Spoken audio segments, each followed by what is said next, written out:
Right, can we start with the salawat, please? Allahumma salli ala Muhammad wa ali Muhammad wa ajil farajam. Assalamu alaikum wa rahmatullahi wa barakatuh. So we have a few things to complete today. You will require your books, so if you turn to page 55, because you're going to annotate it. And I'm hoping you've got a pen or a pencil or pencil colors or something with you. If not, use a pencil and then at home you can annotate it. So what we're going to talk about today is Dua al-Mujir. Now, Dua al-Mujir, for many of you, today is the 10th day, right? And 11th night. For some of you, it might be the 12th night today, so tomorrow will be the 13th night. So you're looking at the 13th, 14th, and 15th night and day. Night always comes before day. Dua al-Mujir is it's absolutely phenomenal. So you can imagine the Prophet, this is historical, praying near Maqam Ibrahim, and Jibreel comes with a gift. And the gift is Dua al-Mujir. Now if you look at your page 53, right, you've got it all written there. So basically, Imam Sadiq says, if you pray during the nights of Ayyam al-Bid, you stand at the door of abundant favors, right? If you look at your books, it will tell you, and I think it's on the next page, it's a means of forgiveness more than anything else. So if your sins were more than the raindrops, more than the leaves that fall in autumn, sand on the seafront, your sins are forgiven. And on a personal basis, I had somebody who was very ill, and I remember reciting this dua for 40 days, and she's fine. So as far as I'm concerned, I see it as a cure for illnesses. It's got alleviation of debt, you've got increase in sustenance, you've got independence, you've got solution of problems and removal of sorrows. It's a phenomenal dua. It's a bit like, have you read the dua of Dawood? The little dua, yes? It has Asma al-Husna in it. So this has Asma al-Husna in it, and I'll go through it with you. After every sentence as such, it says, Ajirna minan nariya mujir. You probably read this a lot of times. So let's have a look at the word mujir, right? And I hope you can underline it somewhere along the line. So mujir literally means a place of safety, a place of refuge. Allah is known as Mujir, one who provides you with safety. If you look at a child, and you've got little children here, you find that if they're scared, they will run behind their mama. Very few will run behind their fathers, okay? Some do. I would say my son's children do, but all mothers say that, okay? But children tend to run behind their mothers. That is their mujir for them. Jar is a neighbor. Comes from the same word. Now if you look at your books, page 54, you've got the ayah of Surat al-Mu'minun in it, okay? So that basically says, Kul man biyadihi malakutu kulli shayn. Who is it in whose hands is the kingdom of all things, okay? Wa huwa yujir wala, and you can see that, wala yajar alayhi in kuntum ta'lamun. He is the one who gives refuge, but nobody is saved from him. So when you say, Ajirna minan nari ya mujir, you're pleading to the one in whom you're taking refuge to keep you safe from the fire. Now the fire in the world is agitation. I'd pay a lot of attention to this dua. This is how I have annotated mine, and I hope you do it like that too. So there's 180 Asma al-Husna in it. Okay. Of the 99 that are on here, you have 93. So what's 99 take away 93? I'm trying to wake you up. 6. So you find there are 4 whose derivatives they are. For example, I think I put it down. Razzaq, you will see Razik here. Alim, you will see Alim. Malikul Mulk, you'll see Malik.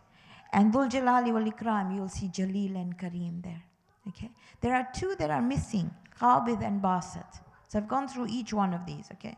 Qabid and Basit, we'll go over them tomorrow, inshallah, when we do the mnemonics. But in essence, this is how I've annotated the whole of Mujir. And I hope you do that. So you can see what I've done. If you look at Ya Rahman, I've put number 1 on there. Can you see that? In Ya Rahim, I've put number 2. Okay. Ya Kareem, I've put number 42. Now, I've only put the first page on there, but I've done it for the whole of that dua in my book. So whenever I look at it, as I go through it, I see the names on here. Are you good? So I'm hoping you're going to do a bit of homework. Is that asking too much? Because by the 13th night, you should be prepared for it. Because you've got children and you may find it difficult to recite, on YouTube you find Abadhar's version is really beautiful. You can find any version you like. Put it on. But I suggest you put it on from today. Because by the time the 13th comes, you will not be used to it. You've got to get used to it. It's got to become like second nature to you. The other thing that Mujir does is not only for the month of Ramadan. For every 13, 14, 15 of every month, you will fast and you will recite Dua al-Mujir. Now you know that the moon affects water. You know that, affects the tides. You all know that, right? You and I are made up of how much water? Doctors will tell you whether it's 60% or 70%, I don't know, okay? So you're made up of a lot of water, so it affects you as well. If you want your body to get rid of toxins, if you want to make sure you're healthy, fast 13, 14, and 15. That's why the Prophet said, if you fasted the 13th and the 14th and the 15th of every month, it's like fasting the whole month. And with that, you would recite the Asma al-Husna. It literally resets your system. Now, I mentioned to you that I had lupus. 2004, I was diagnosed with lupus, right? The medication for lupus is quite strong. It's hydroxychloroquine. And they give you steroids as well. I didn't want to take any of those. But when I started fasting the 13th, 14th, and 15th, and recited Dua al-Mujir, I haven't taken any medications in 2004. And that's 20 years. Okay? So don't look at Dua al-Mujir as something that's not. It's amazing. It really has an amazing effect. I repeat again. 13, 14, 15 of every month. And if you're telling me, oh, in summer they're long, but you did fast in Ramadan in summer, didn't you? And if somebody told you that you fasted 3 days in a month, your whole system will reset and you will become healthy. I mean, it's not rocket science to do that. 13, 14, 15. And they're known as Ayyam al-Bid, the lighted days. Are you good? You will find your children will be a little bit more hyper on those days because of the full moon, right? You find things get a little bit funky. But try this. It does make a difference. Okay, so let's go over some of the ones on page 1, which you will highlight. Subhanaka ya Allah. And you'll see in my one, I think Allah's got a heart around it. Good then? You good with that? Okay. Ta'alayta ya Rahman. So in Rahman, you put number 1 and you'll color it. Ajirna minan nari ya Mujir. Ya Mujir, you know, is the one who seek refuge. It's, again, I'm a koji and I know how it feels like to pare. That's not what you're going to do. You're going to highlight it and you're going to look it on your bookmarks as well. Okay? Subhanaka ya Rahim. You know what Rahman and Rahim is now. We talked about it. Ta'alayta ya Kareem. Now, jumped on to 42. Can you look at Kareem in here? What does it mean? It's 42, by the way. The one who is extremely generous. So you need to ask him in each part what you want generosity in. Ajirna minan nari ya Mujir. Subhanaka ya Malik. Malik actually means somebody who's got something in his hand. That's what a Malik is. Somebody who's got something in his hand. He controls, he owns. Ta'alayta ya Malik. Now number 84 is Malik al-Mulk. There is Malik and there's Malik. One is an owner and controller. Malik al-Mulk, he owns and controls. You know, in Surah Al-Fatiha, you can say Maliki Yawmiddin or Maliki Yawmiddin. Both are correct. Okay, we'll go over them when we come to the derivatives. Subhanaka ya Quddus. Quddus is flawless. Absolutely flawless. You can find no flaws. Ta'alayta ya Salam. Salam, we'll go over it when we do the Asma al-Husna. Salam comes from Silam. Silam is a ladder where you climb up to reach your full potential. Salm is also a snake bite. Salam protects you from the venom of people's words. You know, people can say some pretty harsh words. Yes, no, maybe, perhaps. Ya salam, read that all the time. Subhanaka ya mu'min. Mu'min comes from amn. Amn is safety or trust, right? Ta'alayta ya muhaymin. Muhaymin actually means to put something in your pocket, to keep it safe. When you put it in your pocket, you keep it safe, right? So it's somebody who keeps things safe. I've just done the first page with you. Now I'm hoping tomorrow you will have done a lot of that, right up to the end, and we'll go over it. Are you good with that? Yes, no, maybe, perhaps? Okay. So you got mujir in your heads, right? This tells you about the effects of the moon, which I talked to you about. What I'd like to do with you today is we're going to try and finish all the Asma'ul Husna. And we're going to do it in mnemonics. Do you know what mnemonics are? Yes? No? Okay. Mnemonics is a methodology to be able to remember a set of words or a set of whatever you want and you don't forget it. Okay? So what we're going to do is the first 9. How many names of Allah are there? On there? 99. If you knew 99, if you were able to internalize them, if you're able to understand them, you were able to manifest them, then there's no inshallah, you're definitely Ahlul Jannah. So if somebody told you right now, you have 2 goals, micro goals and macro goals, right? Your micro goals are your dunya goals. You know, you want a house and 2.5 children, you want to live near George Clooney, you want to live, opposite those of you who don't know George Clooney, it could be anyone you want to live on the Thames. I don't know what you want. I really don't. Okay, you want 2.5 cars, you want a healthy bank balance. All that stuff is micro. You should have one macro goal. Or you could have more as well. But your macro goal should be attached to the akhirah. So if somebody told you, what's your macro goal, what would you tell me? What would you tell me? What is your goal in the akhirah? Come on. Sorry? You want to get closer to Allah. Your akhirah is probably, you want Jannah, right? And you want to reach your full potential. So like Sayyida Asya said, Rabbi ibn li indaka baytan fil Jannah. Rabb, build for me a house with you in Jannah. And the dua that we read, I think maybe your parents taught you the same. That in Qunut you say, Rabbana atina fid dunya hasanatan wa fil akhirati hasana wa qina adhaban nar. So not only do I want to get in Jannah, I don't want to go through the fire either. So I just want this peace and reach my full potential so that at my deathbed, when Malakul Maut comes and says, time up, I can say, I did my best. I say that all the time, okay? My children corrected me when I said, I want to see them at the door of Jannah. They said, not at the door, they want to be in, okay? So door is still a bit dodgy. So the Prophet said, one who knows the 99 names and manifests them is definitely Ahlul Jannah. So if I told you that your goal is achievable if you knew the 99, it's not rocket science not to know them. I mean, you've got to be pretty stupid not to know them. Yes, no, maybe, perhaps? Say a yes, for God's sakes. Okay, thanks. Okay, so let's do the first 9. And over the 11 days, we will do 99, inshallah. So I'd like you to close your eyes, okay? You're going to imagine this story. You could imagine the kind and merciful king. Can you imagine that? The kind and merciful king.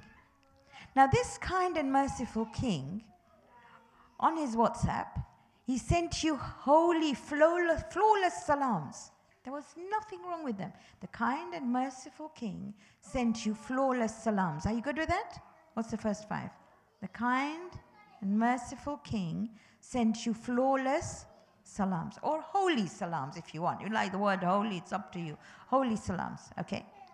Now who did he send those salams on? He sent them on a mu'min. Start again. The kind and merciful king sent holy or flawless salams on the mu'min. Which mu'min did he send it to? The one who protected himself, or God himself as said such, by not being incomparable and not being forceful. So if a mu'min wasn't saying that there's nobody like me. And if a mu'min wasn't forceful, he got salams from this king. Are you good? Let's start again. The kind and merciful king sent holy salams. Are you good with 5?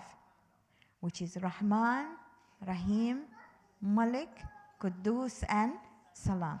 And every mnemonic has got these little holes, like hooks that you can stick onto. And the hook for this one is you do salam with 5 fingers, right? With your hand. So salam, you know, is 5. You know Rahman and Rahim is 1 and 2. If you imagine the crown of a king with just 3 points, you know 3 is king. Let's start again. Kind and merciful king. Sent what? Flawless or holy salams. Now who does he send those salams on? Number 6, on the mu'min. Which mu'min? It's got to be one mu'min or the other. So the mu'min that protects himself or guards himself, whatever you want to say, against being incomparable and forceful. So you've got mu'min, muhaymin, aziz, and jabbar. Now let's say in Arabic. Rahman, Rahim, Malik, Quddus, Salam, Mu'min, Muhaymin, Aziz, and Jabbar. And even if you forgot the Arabic and you knew the English, that's fine. So let's go over the story again. The kind and merciful king sent holy salams on the mu'min who protected himself against being incomparable and forceful. Are you comfortable with that? You know 9. Yes? Good. You're 1/11th on the way to Jannah. It's not that hard, is it? Thank you. Do you want it back? It's okay, don't worry. All right, let's go over each one. If I told you Rahman, what comes into your head?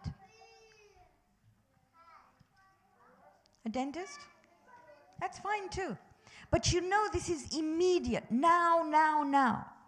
See, when my tooth hurts, I don't want to go see a hygienist.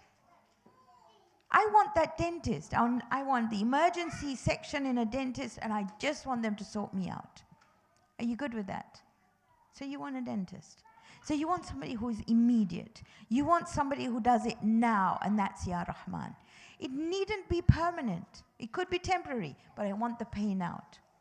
So you call upon Ya Rahman when you want something immediately, right?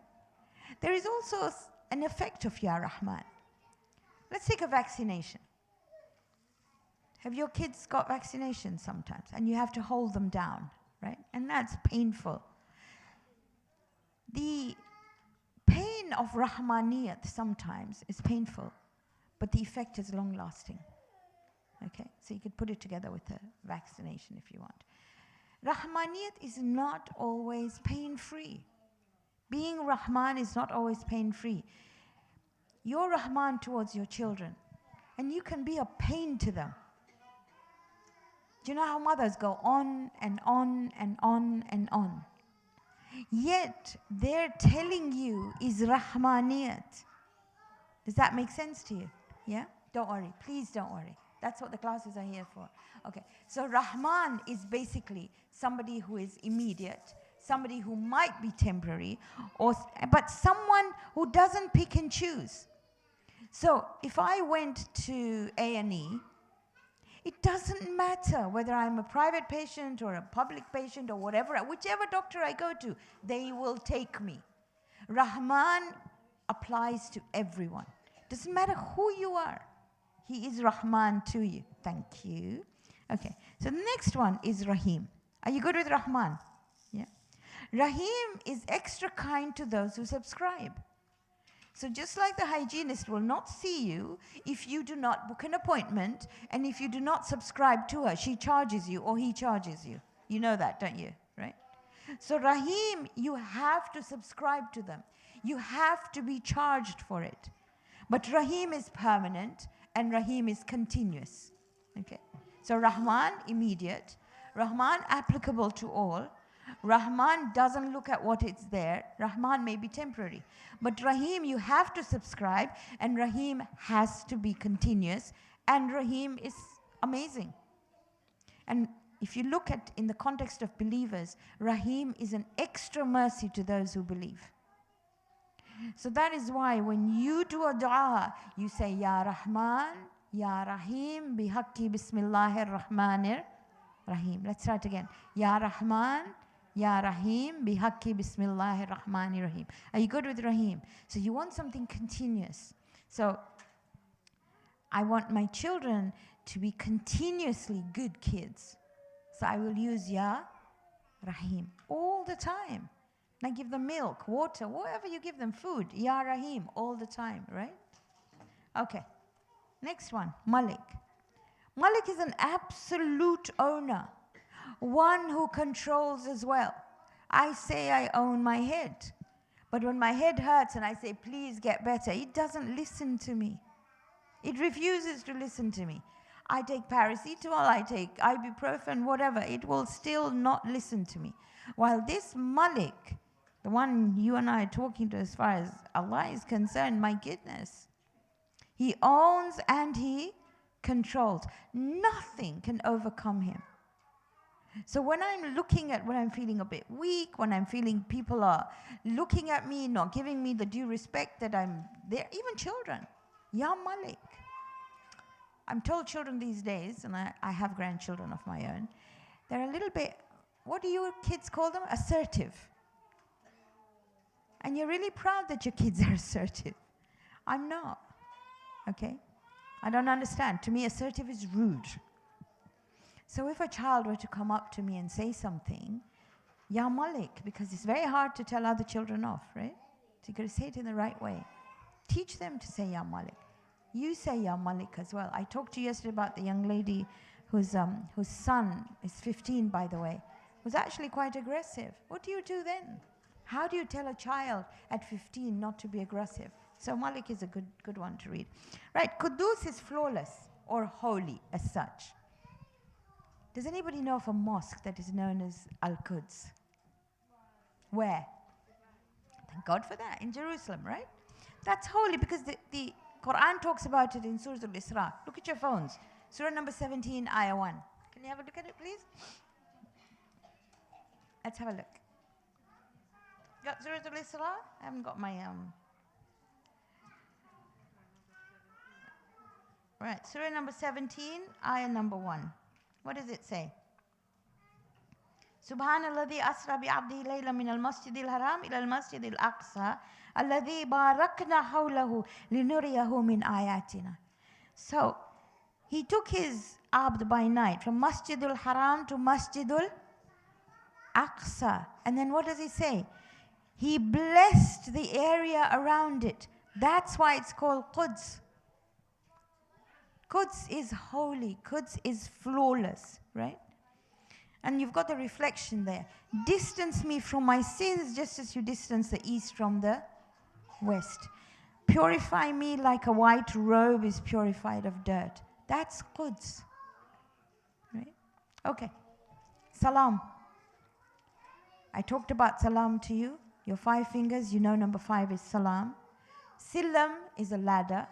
Salm is poisonous venom of a snake. And when you say Ya Salam, you are asking to be protected from other people's words. That's why you say Ya Salam. The word Islam, you and I are Muslims, comes from the Arabic word salama, which means peace. That's peace in sign language. A Muslim is one who is at peace with his or her creator. So if I were to ask you, if you want to be at peace with someone, what do you do? I go to schools to do assemblies. And I ask the children, if you want to be at peace with your teacher, what do you do? What do you think they tell me? What do you think they tell me? They tell me, Miss, we keep quiet.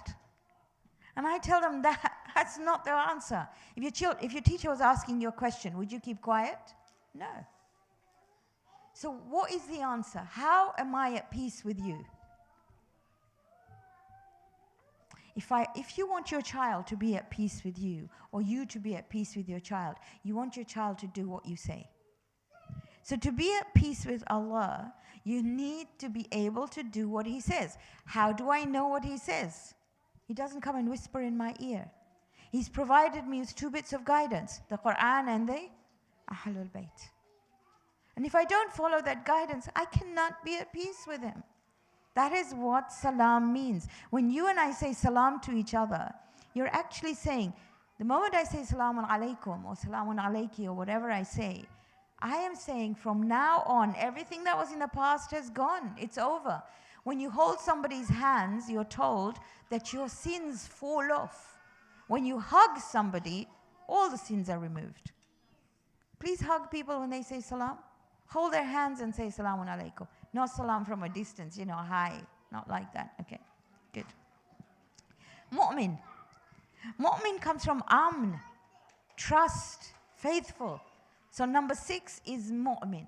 Now, we think mu'min comes from somebody who is pious. Yeah, maybe. But in essence, it's talking about somebody who trusts Allah totally. So if you look at that hadith about birds, if you have trust in Allah, that He should be relied on, that He would provide for you, then you would be like the birds that go out in the morning and know that they will come back in the evening with something. So how do you do dua? How do you do dua? What do you do? Do you say, maybe it'll be accepted and maybe it won't? What do you say? Maybe yes, maybe no? What do you do? The Prophet said, if you want to be a mu'min, if you have to have trust in Allah, once you do dua, know the answer is there. It may not be your timing, it may not be the way you want it, but definitely be better. The same or better. Are you good? Let me tell you a story. I was very young. I was about 5 years old or 6 years old. And I remember this woman who used to come to my mama all the time at home. And she had 5 daughters.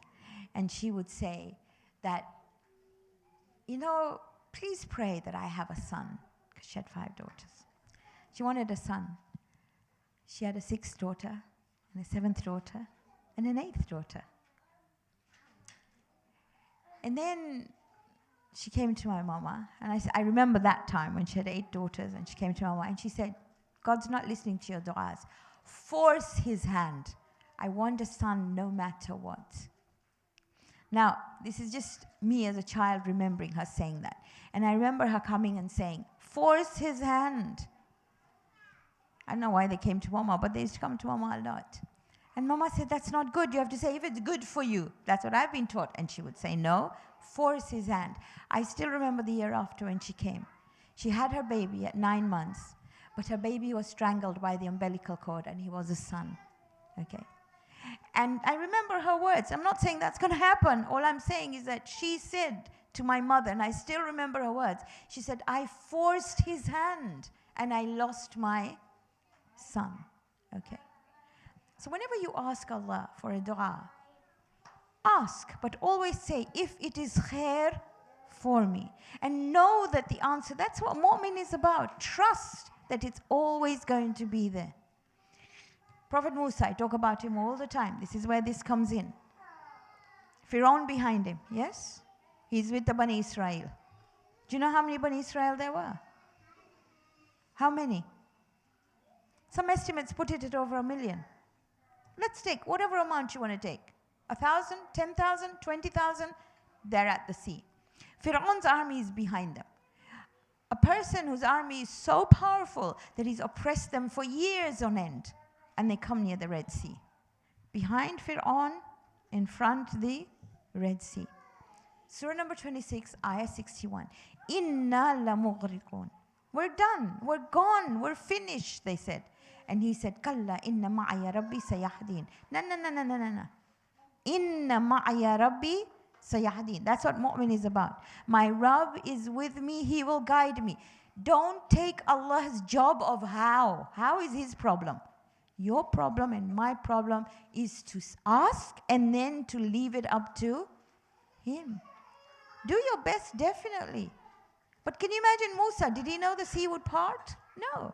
He just knew that Allah will be there. So if you and I want to be a mu'min, that's what it's all about. Don't steal Allah's job. You and I steal His job away because, Ya Allah, I want it like this and like this. And don't tell Him what to do. It's not your job to tell Him. Do you know how to make makati? Do you know what makati is? Yeah. Oh, you do? It's coconut cake. isn't it? Rice cake, coconut and rice cake. I remember looking at YouTube, because my mama died. My mama used to tell me how to make it. And looking at YouTube and seeing how it was made.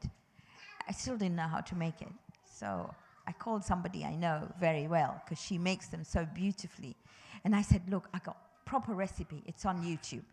I didn't know that she made them really well, okay? But she does. And I said, this is how you make it.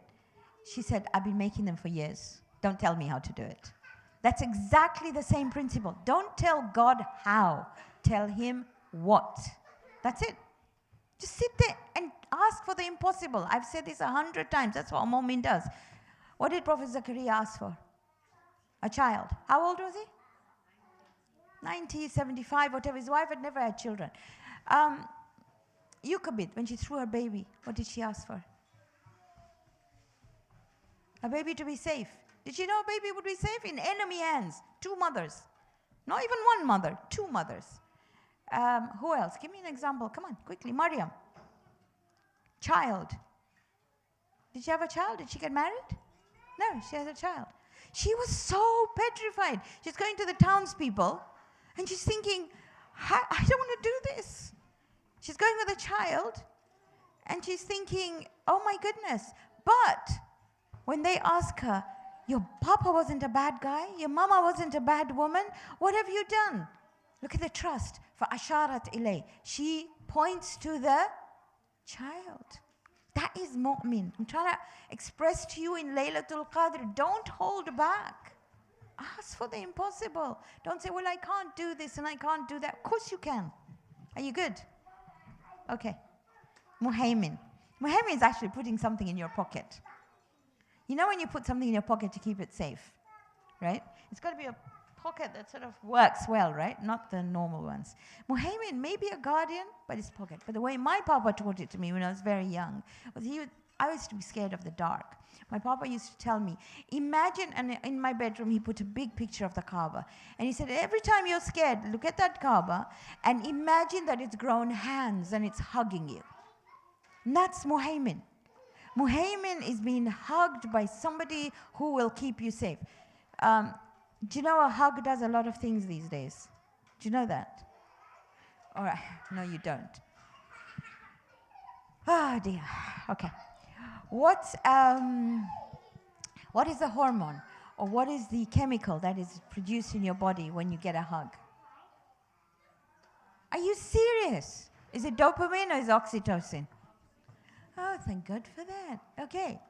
So, if you don't have anybody to hug and you have so many people here to hug and say salam to, you have no excuse. So all these kids come and give you a hug. Snotty hugs, dirty hugs, whatever hugs they are. They're really beautiful hugs. Read Ya Muhaymin. It does the same thing to your system. You good? If I were you, I'd go around and hug everyone else, okay? All right. So, Muhaymin is amazing. Oh, thank God for that. Okay. Next one is Aziz. Now, Aziz is incomparable. Like awesome. You know what Mu'izz means? There's Mu'izz also in the Quran. Izzat, you know, it's like honor, right? But Aziz is somebody you just cannot compare him to anyone. All the Asma al-Husna are part of Aziz because whatever you think of him, he is better than that. So he's unique in absolutely everything. Absolutely everything. You and I are unique as well. Nobody from the time of Adam up to Qiyamah will have the same thumbprint as you. You know that? Did you know how unique you are?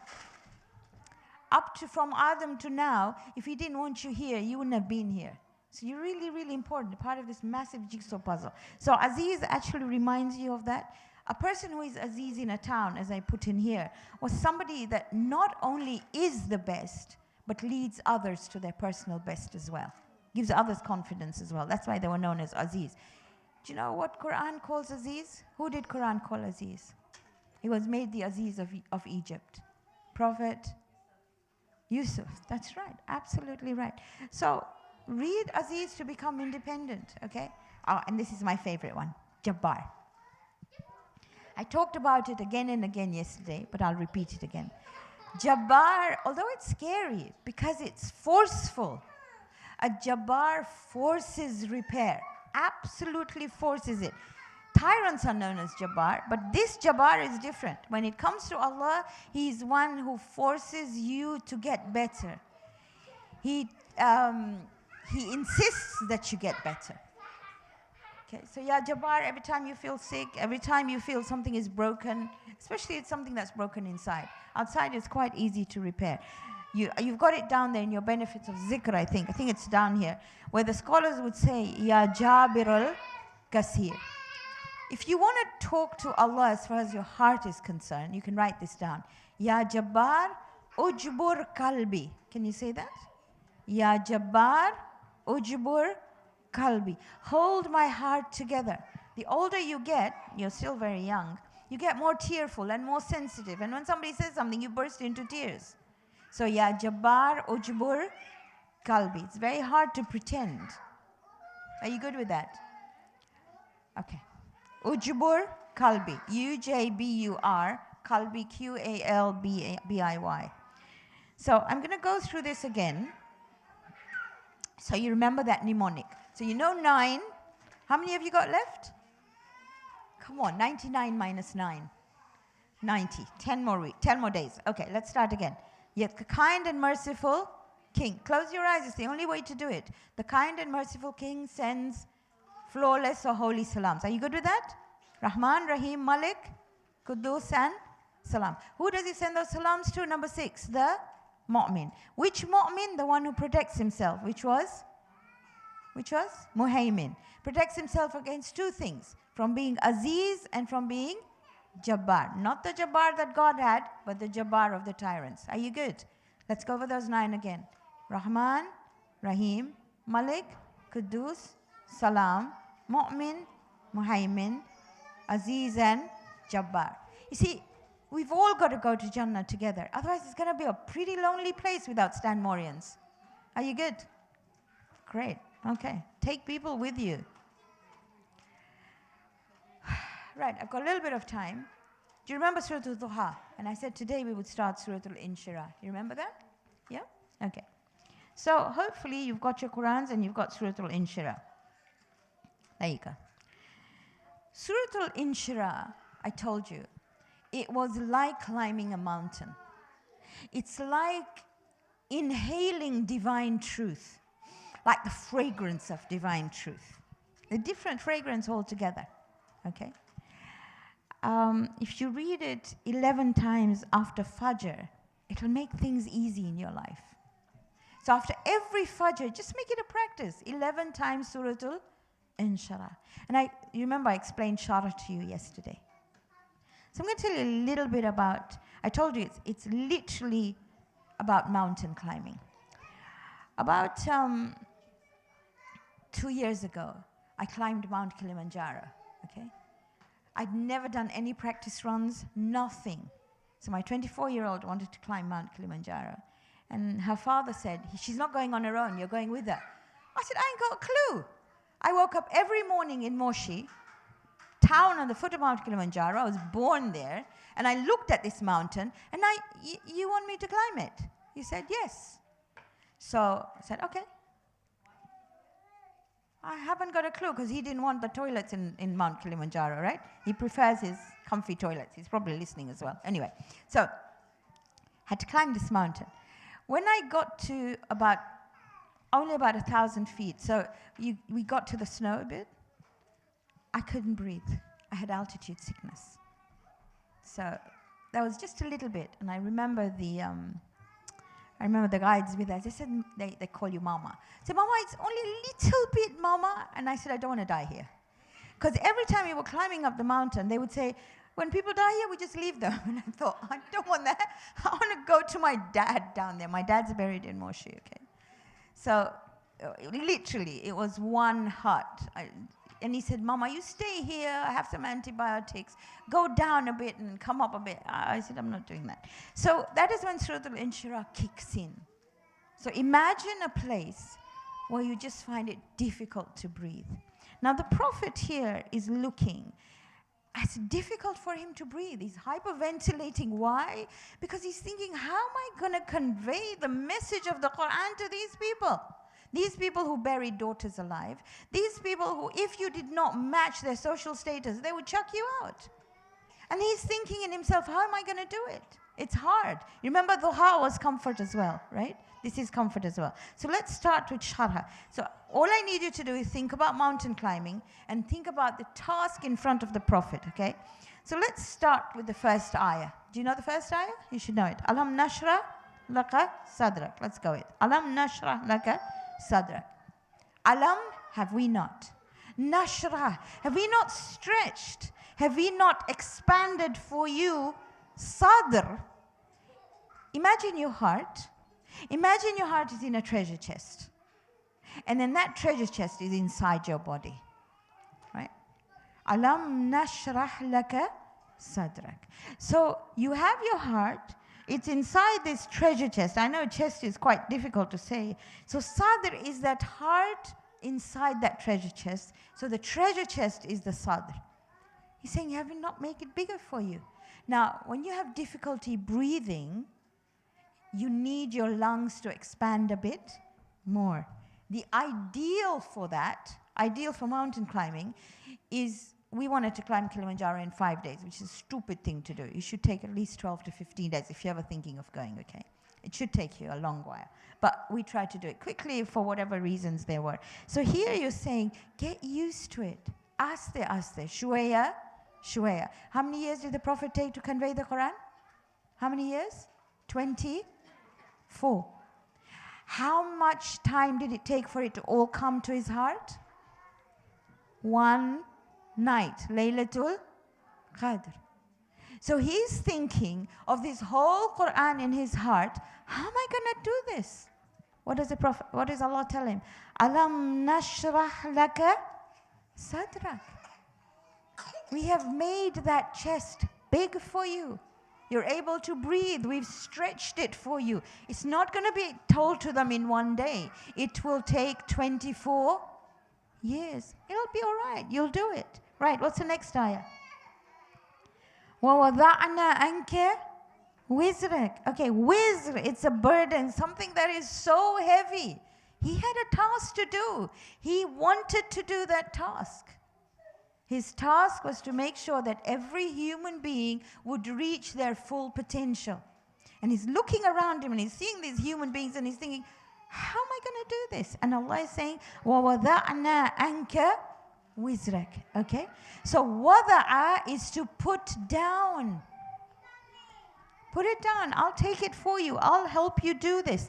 Something that's taken from a higher place to a lower place is known as wada'a. We will do this for you. So say, for example, you had a whole pile of laundry to do. You got laundry waiting at home, right? And let's find a mama. So your mama called you and she said, I've got the keys to your house. I've just gone in and I am going to do all your laundry. How are you going to feel when you walk out? Will you not have a spring in your step? Because you believe your mama, right? She's not going to lie to you. Because you expect when you get home, the laundry will be done, folded, ironed, and put away. Because you believe your mom. And you know she'll do it. So the moment the Prophet heard, وَوَضَعْنَا أَنْكَ وِزْرَكَ, he knew that this task would be done. I go back to mu'min and I go back to your du'as. You know it is going to be done. Right, let's start again. Alam nashrah laka sadrak. What comes into your head? That the chest is expanded. That your task will be okay. وَوَضَعْنَا أَنْكَ وِزْرَكَ. Put that load down. I will help you. Are you good? What was that load doing? الَّذِي أَنْكَذَ ظَهْرَكَ. It was weighing down on your back. Have you ever woken up in the morning with a whole list of things to do? You know, I got to do this, I got to do that, and then I got to do this. And just for example, I told you, just say for 1 minute, somebody came and did all that. You got home and it was all done. Oh my goodness. Yes, no, maybe, perhaps. Okay, I've got 2 minutes. When my 4th child was born, I remember going to the hospital And the 3 were very, very young. And I remember coming back from the hospital thinking, oh, God Almighty, I got to come back to do the laundry, to sort out the nursery and all that.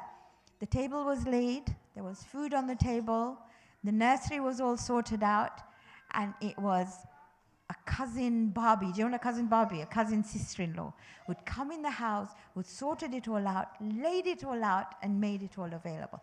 Up till today, and she's now 35. It's mine and yours. She's 35, but I still remember the woman who did this. I cannot forget her ihsan. Are you good with that? That is alladhi ankadha dhahrak. It was weighing down on you, but we will sort it out for you. All right, start again. Alam nashrah laka sadrak wa wada'na anka wizrak alladhi ankadha dhahrak. Are you good? All right, we'll continue with that, okay? Oh my goodness, it just went, didn't it? Let's recite Surah Al-Fatiha. Bismillahir Rahmanir Rahim. Alhamdulillahi Rabbil Alameen. Ar-Rahmanir Rahim. Maliki Yawmiddin.